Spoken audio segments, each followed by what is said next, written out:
Nagustuhan nga ng customer itong arrangement na ginawa ko kahapon at gusto nga niya magpagawa ng katulad nito.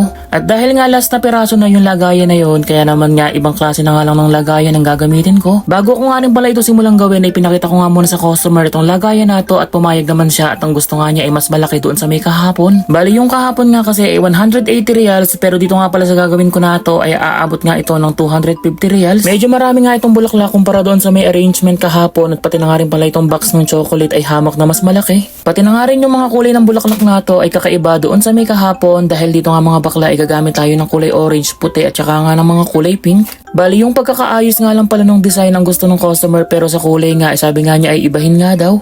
Pagkasabi ng customer sa kulay na gusto niya ay nagsimula na nga din ako agad sa pagtutusok ng bulaklak kaya naman nga ito at nakapaglagay na nga pala ako ng kulay orange na rose. Pagkatapos ng kulay orange na rose ay nilagyan ko na nga din ito ng kulay puting rose at dito ko nga pala yung itinusok sa may baba ng chocolate. At dito naman sa may tagiliran nitong box ng chocolate ay kulay pink na mga baby roses ang inilagay ko at dito naman nga sa may gilid nitong mga orange na rose ay kulay pink ang inilagay ko ng mga rose. Wala tayong ilalagay ng mga ibang klase ng mga bulaklak dito dahil ito nga lang pala yung available sa flower room namin kaya naman nga pagtsatsagaan nga lang natin kung ano yung mga nandito. At para naman nga mas umangat ang kulay nitong arrangement natin ay dahon ng solidago ang inilagay ko at sa pillars naman ay itong mga aluminium na kulay violet ang dinagdag ko. Kung matagal na nga kayong nanonood ng mga arrangement na ina-upload kong mga videos ay siguradong kabisado nyo na nga yung mga bulaklak na ginagamit namin dito. Mas maganda pa nga rin kasi talaga yung mga ginagamit nating bulaklak dyan sa Pilipinas dahil dito nga sa may shop namin ay talagang limitado nga lang ang mga bulaklak. Kaya naman nga talagang pinagtsatsagaan lang namin at ginagawa lang namin ng paraan para nga magawa yung mga order na ipinapagawa ng customer kahit nga yung mga bulaklak ay limitado. Kapag nga kasi hindi namin ginawa ng paraan ay siguradong mawawalan nga kami ng mga customer dito at para naman nga hindi mangyari yun ay kahit ano nga talaga yung pinapagawa nila ay ginagawa namin. May inilagay nga din pala ako dito ng mga chrysanthemum na kulay puti at kulay violet at pagkatapos nga ng mga bakla ay nagdagdag pa ako nitong mga baby roses na kulay orange. Maganda din naman nga ang kulay na kombinasyon na napili ng customer kaya naman nga pagkasabi niya nito kanina ay agad ko na nga talagang sinimulan at ganado nga ang baklanak ng tutsa.